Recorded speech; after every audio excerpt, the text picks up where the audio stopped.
all about why you don't need more willpower in order to lose weight. In order to lose that excess body fat, that excess weight that you're looking to lose, you don't need the willpower, okay? So that's good news, so let's talk about it. So our brain is actually divided into two different parts. So we have the conscious brain and we have the automatic brain. So our conscious brain is the thing that when you're aware that you're doing some thinking, okay? So I want you to think about like if you were to visit a new city and you don't know where you're going, you have to pay attention to your GPS, or maybe you're old school and you're looking at a map, you're reading the signs. That's your conscious mind trying to get you to where you need to go, okay? You're actively making decisions in the moment and you really have to think about it. What we're gonna focus on today is the automatic brain, okay? And this is where you've already made these assessments in the past, and now you don't need to involve your conscious mind when you are making these decisions, okay? So this would be when you are in a very familiar city. So let's say your commute to work. If you take the same way every day, you could probably get in the car, get to work, and not even remember driving there because it was so automatic, okay? So your conscious mind worked the first time that you made that route, the first time that you were driving to work, you needed to use your conscious mind, and then after a few times, your automatic brain took over. Now, this is a wonderful thing because it allows us to get so much accomplished in a day, because most of what we do in a day actually has now gone over to the automatic brain. So we're not having to really actively make decisions about the way in which we brush our teeth, or the way in which we wash ourselves in the shower, the way that you sign your name. You know, there's a lot of things that you just don't really have to think about, which is a great thing until it's not serving you, okay? So in the case of weight loss, a lot of times what happens is we've made this habit of overeating. Overeating is a habit. And overeating simply means that you're eating more than your body is requiring for fuel. And the reason this becomes a habit so often is because it's comforting. So a lot of times we've made it a habit that we eat when we're sad or frustrated or lonely or bored, or in front of the TV at night, or as a way of taking a break after the kids go to sleep. You know, there's a million different situations in which we can take the act of eating and turn it into a habit. And we're doing that at times that we're not hungry, okay? So I think we could all agree that if weight loss is the focus and overeating is the habit, then that's really where we need to focus our attention. So here's why it's good, okay? There's a saying in neuroscience that neurons that fire together wire together.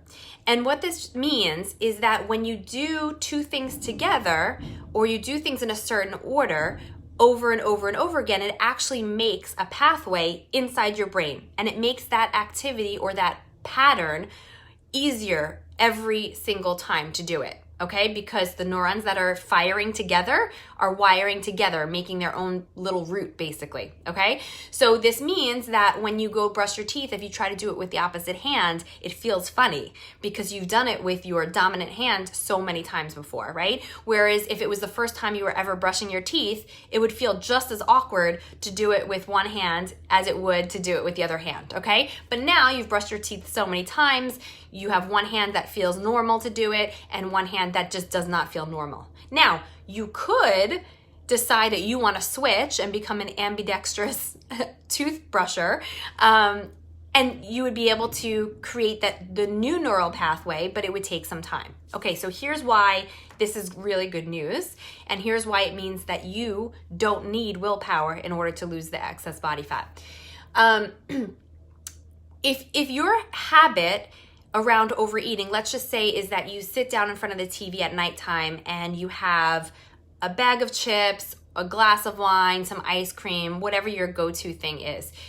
You might have done it so many times now that your automatic brain is the one that's making that choice, right? You can even go to the kitchen and grab your snack without even thinking twice about it. And it may be to the point where it feels awkward to sit on the couch and watch TV without having a snack because you've done it so many times, right? So those two things go hand in hand. The neurons that are firing together have wired together. So for you, the normal path is to have a snack, let's just say, while you're watching television, okay? What that means is that if that's the habit that you decide is standing in the way of you getting to your goals, this is what you have to think about. What habits do you have in your life right now that are sabotaging the direction that you want to go in? Okay, so if this is one of them, we're going to use this as an example. What you have to do is actually not do those things together. And the more you don't do those two things together, the less of a pathway they will be. So the easier it'll be to not do those two things together. So what do I mean? If you sit in front of the television with your bag of chips, tonight, don't have your bag of chips while you watch television. It's gonna feel weird. Your conscious brain is going to need to take over to tell your automatic brain to not do that anymore, right? Just for tonight, tell yourself, just for one night, I'm not gonna have the bag of chips as I sit and watch TV. You can have nothing, you can grab some tea instead, you can grab some veggies and hummus, whatever.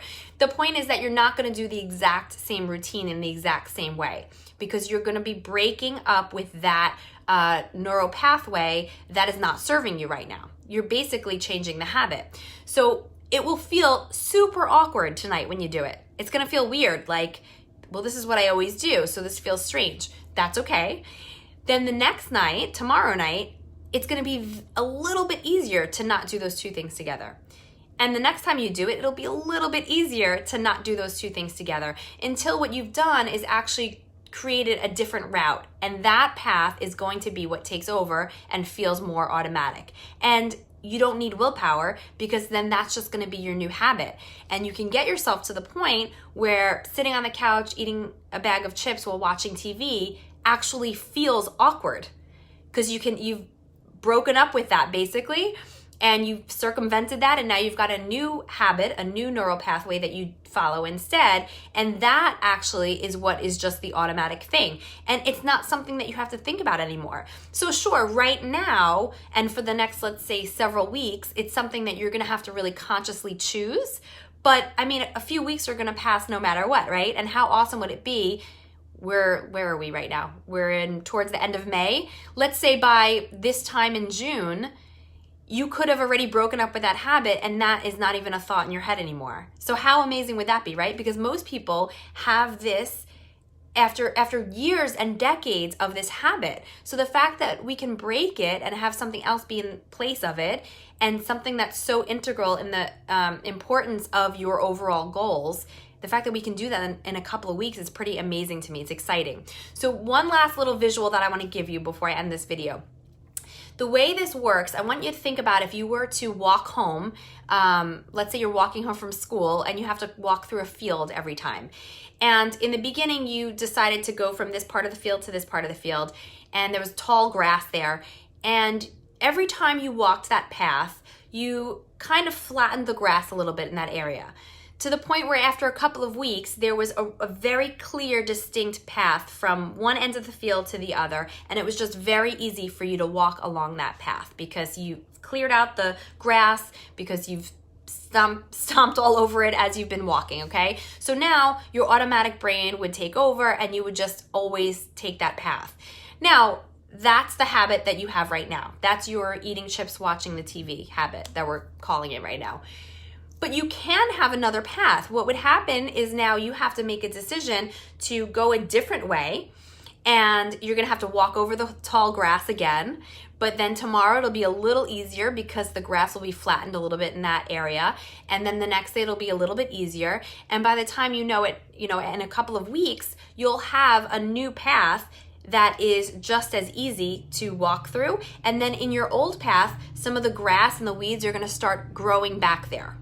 So it's going to be as if that path never even existed, and you have now gotten your brand new path, your new habit, and it won't take any willpower in order to follow that path. You'll be able to just turn your brain off again, let that automatic brain take over, and keep walking through that path, all right? So it's all about habits. We do not need willpower. That is a misconception that people think that, oh, I could never achieve my goals because I don't have enough willpower. You don't need the willpower in order to make it happen. So think about a habit that's not serving you right now, and just start. Just take action on doing something different so you can start to forge a new path. I hope that was helpful today. Let me know in the comments what your habit is that you're gonna try to change, and I'll see you in the next video. Bye.